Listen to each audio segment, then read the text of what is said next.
Okay. Hey guys, how are you? Happy Monday evening. It is time for our Monday lives. It is good to see you guys. Today we're talking about something a little different than COVID. I figured we'd do a little kitchen conversation, but we're not going to talk about COVID tonight because, well, I got more COVID stuff for you tomorrow. Hold on. Um, so I am making my favorite hot chocolate, of course.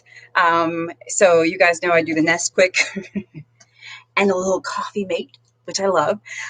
Okay, guys, so let's just jump right in. I'm going to tell you a story because I love stories. But this live, hey, YouTube folks, hey, Facebook folks, is really about the one thing you should avoid doing in the doctor's office. Now, I know many of us are going back to the doctor now, whether you're seeing your doctor in person. My parents just went to the eye doctor today. Want to make sure you're getting your dental checkups, your preventative care stuff, and also we're doing telemedicine too. So let me just tell you about this patient. This was some years ago. I did see patients today. So any of my patients who saw me today, I am not talking about you. This literally happened years ago. And it was a patient that I was seeing in the office. She had a number of things going on, really important things going on. And so we spent, actually more than her allotted visit time talking about all these things, right?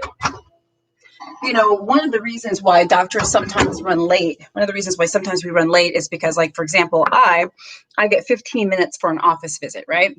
But I rarely only take 15 minutes with my patients. One of the reasons why I run late is because I take more than the allotted time oftentimes. So if I'm taking 20 or 22 minutes with each patient or a little more than that, well, I'm going to be running late. So by the way, when we're running late, it's usually for good reason. We have to go look up test results. We have to go, do some stuff that requires us to run later. We're with patients, right? Anyway, so this patient had a lot of stuff going on. Blood pressure. I don't know. I don't remember if she had diabetes or not. Some issues she was going through, some testing and all this stuff. And by the end of the visit, I felt like we had a really, really good plan. Like I felt like I was like, okay, so we got our checklist for this, and this. This is what we're going to do. We're going to have you do this. I was like going through my checklist. I often will print out instructions for patients when they leave the office. It's part of our electronic medical record system, right? And you may get the same thing when you go to your doctor. Coffee mate now, is you may get a little printout saying, oh, this is what your doctor did. This is the medications you should be taking. This is the dose, things like that. Come back in 2 weeks, blah, blah, blah. So I was on my way, child. I was doing my thing, writing all the prescriptions, writing all of her instructions and things like that. And literally, she's still sitting on the exam table. And I'm saying, okay, so do you have any questions? Does this all make sense what we're doing? It's a common phrase that I often say is, does this all make sense? And I'm expecting her to say, absolutely, or we're good to go, because we'd spent a lot of time on this, right? And I'd asked the question, and I think I was kind of literally in the midst of pivoting because I just assumed we were good. And she says, Doc, one more thing though. And I said, okay, yeah, what's going on? And that's when she started to tell me literally about these chest pains that she'd been having for weeks. These chest pains were concerning to me when I heard her talk about them. They had a lot of characteristics about chest pains or of chest pains that we kind of worry about the heart, for how long it came on, how long the pains lasted, what the pain felt like. It felt like sort of an elephant sitting on our chest, all that stuff, right? And I'm sitting here like, oh my God. Not only like, oh my God, you're having chest pains. She wasn't having chest pains in the office at the time, but that she'd been having them. But also, oh my gosh, like we've just gone through like 25 minutes worth of a lot of stuff. And the first time I'm hearing about your chest pains is now. Literally, when I've handed her her instructions, her prescriptions, and I'm literally about ready to turn on my heel. And the only reason I felt that I was getting this information, or maybe not, maybe she was going to mention it anyway, but it still either way didn't come until the end of the visit. So I don't know if you're familiar with that. And by the way, it's not uncommon for people to forget things when we go to the doctor. I'm a patient too. I have my own doctor. Oh my God, I have to make a list of things that I'm going to talk to with my doctor because I forget things. Forgetting things is not unusual. So I'm not talking about those of us who forget things, because being forgetful happens. But more specifically, as I talked to her, I said to her, I'll call her Jane, just to call her Jane. I said, Jane, I said, this is a very concerning symptom. I said, we've spent a good amount of time, talking about a lot of the things that have been going on. I said, why didn't you mention this sooner? And she said, well, I don't know. I don't know. I was kind of scared about the pains. I didn't know if I should bring it up. I was worried about what you might think they are. I've been having, and it was clear to me that she was a little nervous about it. She was anxious about it. She was scared. You know what we call that? I'll give you a second to think. We call that the door handle question. Okay. The door handle question is when a patient is like, when the doctor is like, whoa, running around and getting all this stuff. And we say, okay, you ready to go, Mrs. Jones, et cetera. Okay, good to see you. Okay. And we go around to put our hand on the door handle because we're getting ready to go. And the patient says, oh, but doc, one more thing. Okay. That's what we call the door handle question. Now, I know the title of this video is something like, the one thing you should never do when you go to the doctor. And by the way, let me first say that this has happened to us all. We have all asked a door handle question, but it's not always the most, convenience, not even the word. It's not always the safest for the patient by asking a door handle question. And I'm not talking about routine forgetfulness, because I'm going to give you some strategies for dealing with this. But a lot of times my patients won't bring up things until the very end because they've been trying to get up the nerve to talk about them throughout the whole visit.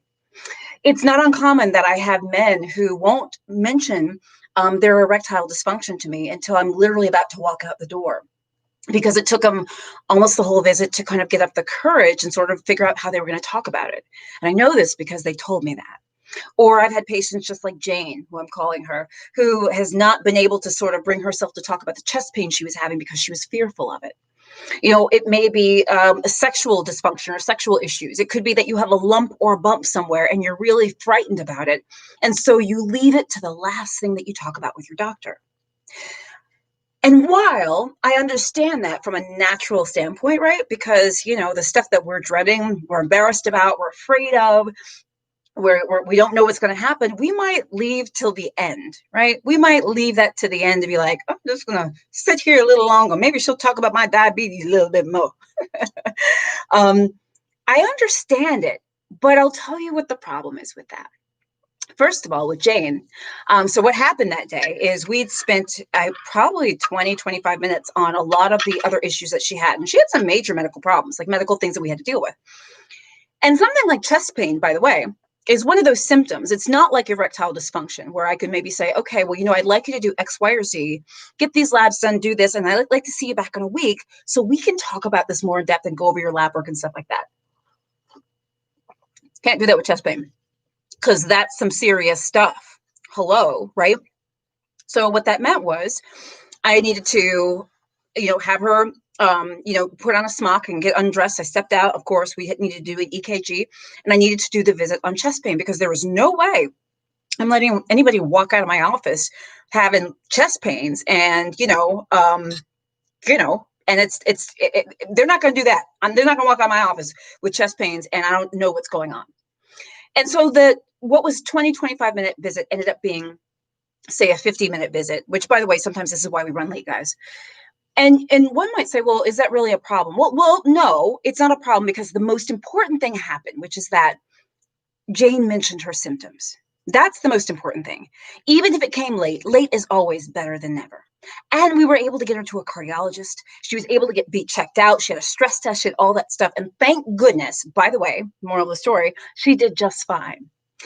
But the problem with the door handle question is, what if you don't have the chance to bring up that symptom that you've been putting off in the visit, during the visit, because you've been a little, feeling intimidated by it or uncomfortable, etc. What if you get to the end of the visit and you're not able to bring it up? Or what if you get to the visit and your doctor's not able to address it that day or chooses not to? What if you get to the end of the visit and anything can happen?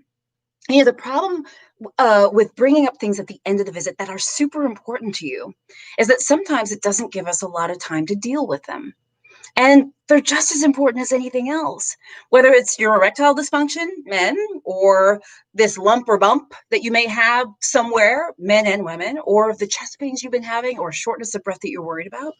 The thing about bringing things up early is it allows us to really spend the appropriate time and really kind of go through things the way that we should.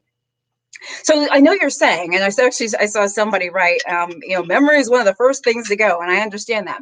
So you say, well, okay, Dr. Jen, I hear you. I hear what you're saying.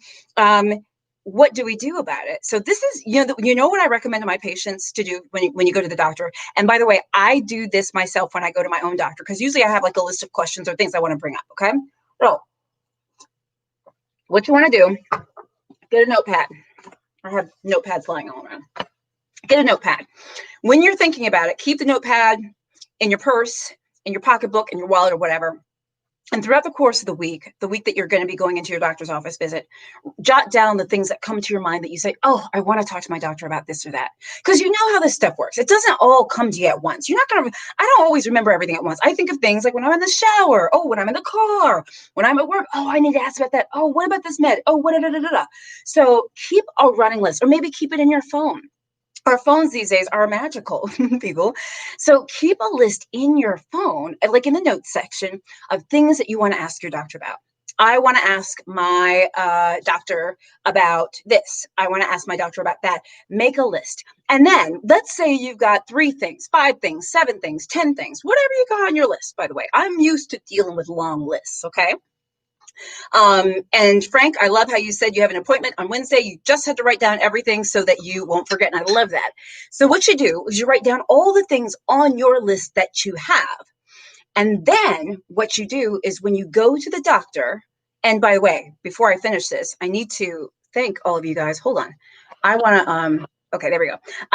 Before I'm going to tell you the secret in just a second. The secret to like mastering and not doing the door handle question I'm going to get to. And by the way, I need to thank you guys. YouTubers, thank you guys so much for being there. Let's see here. What else we got? Anna Maria, Sharon, Nilda, Mr. McMillian, CE, everybody. Thank you for being there. On my Facebook page, thank you guys for sending stars. You guys are amazing. So I so appreciate the stars. You guys are so sweet. And I think you appreciate you writing and letting me know kind of what you think about the door handle question. If you've ever had this happen to you and things like that. So thank you for the super chat and super stickers, YouTubers. Thank you for the stars, Facebookers. So, okay. So this is what you do. You write down your list. Can be, I got back pain, I got butt pain, I got head pain, I got this thing on my thumb, I need a refill of my lisinopril. Can I be checked for diabetes? Do I need an eye check? Is it time for that? Whatever your questions are, write them down. And then when you go to your doctor, this is what, as a family doctor, this is what I love when people do. They come in and they'll say, Dr. Jen, hey, and I'll say, hey, what brings you in today? Is this a routine follow-up? Is there something going on today? And then I love it when people whip out their list and they say, okay, Dr. Jen, I have a number of questions and concerns. Is it okay if I let you know what they are and we can kind of figure out what's going on? And I'm like, yes,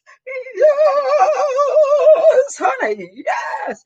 And sometimes people don't know to say that, but they say, look, I have a list of questions and concerns. The idea is let me know you got a list. Because if I know you got a list, then I can be like, okay, Jen, let's get this brain in order. So then I say, okay, I love that you have a list. First of all, always get points for lists, okay? Write that list down. What I always tell my patient is, okay, tell me everything on your list. Just rattle them off. Tell me about your butt pain, your back pain, like just list them, right? Quick. And I have them list everything to me that's on their list, right? My back pain, my butt pain, you got the thing on the finger, you need a refill of the lisinopril, you wonder if you need an eye check, can you get screened for diabetes, all the questions you have. And then what I do then is say, okay, got your list of 10 things. These are excellent questions. I am so glad that you wrote this list down. I say, okay, it's important that we deal with the most urgent and important things first. So why don't we deal with, say, your chest pain and your shortness of breath and your da-da-da, and then we'll kind of slowly whittle things off the list. What that does is it will allow you to sort of get all your questions addressed, but it will prevent the door handle question, which honestly, sometimes it's not the best because it doesn't always allow us time it doesn't always allow us time. So, to sort of deal with things adequately. And I should say that this is, I'm a family doctor. So I see a lot of you guys writing in, and I see some of you are talking about like labor and delivery and the emergency room and things like that. And of course, every office and every specialty is different. But when you come to the family doctor, I know sometimes it's tough to remember everything. The one thing you want to avoid when you go to the doctor's office is that door handle question. The other thing I'll say, the other way to make sure that you really avoid that is I don't want you to be embarrassed about stuff. If you have erectile dysfunction, or if you've got something else with your breasts or your butt or whatever, understand that this is our job. This is what we do. Don't be afraid, and don't feel embarrassed. We're not judging at all. This is medicine. And I would also say if it's something that you're particularly worried about, chest pain, shortness of breath, things like that, bring that stuff up early so we can help you through it. There's no sense in you going through this alone. So I hope that is helpful, guys. We are going to try to avoid the door handle question, and I have to work on doing that myself when I go to the doctor because I literally have to write everything down. Facebookers, thank you for the stars, and YouTubers, thank you for the super chats and the super stickers. And by the way, guys, I don't know if you saw, but for those of you on YouTube who are trailblazers or VIPs, part of my membership groups, or those of you on Facebook who are part of my Dr. Jen Superstars group, by the way, the link is in the description. We started doing these sort of Zoom galas or gatherings. We did one for Thanksgiving, and we had, I'd say, 26, 27 people there. It was a lot of fun. We're going to do another Zoom for Christmas, especially great for those of us who are spending the holiday alone. So if you know you're going to be alone, or you've got some time to spare, Christmas, Hanukkah time, please join one of our membership groups, one of my membership groups, so you can get an invite to the Zoom party for Christmas, Hanukkah. And also, when you join, you get weekly, excuse me, hot chocolate is filling. Those people who are in the Facebook groups get weekly lives. I do lives just for them on every Wednesday, and all sorts of behind the scenes photos and stuff like that. You get that on YouTube as well. So that's for Trailblazers and above on YouTube. And that's also for my Dr. Jen Superstars, which the link is in the description of the video. So guys, I hope this is helpful. I just felt inspired as I was seeing patients tonight to talk a little bit about this thing called the door handle question, which is the one thing that sometimes is really tough for us doctors, but even more so for patients, because we always worry about patients getting everything out. Guys, I hope that's helpful. If you have not liked and followed my pages, I invite you to do so. You guys are amazing. I love you. You know, I do lives every Monday and Friday nights. So I will see you live again on Friday. Dr. Jen Superstars, I will see you on Wednesdays. And of course, tomorrow there's so many more COVID things to talk about. Stay tuned. Keep it locked. All right, guys, I love you. Bye-bye. Bye, YouTubers. Love you.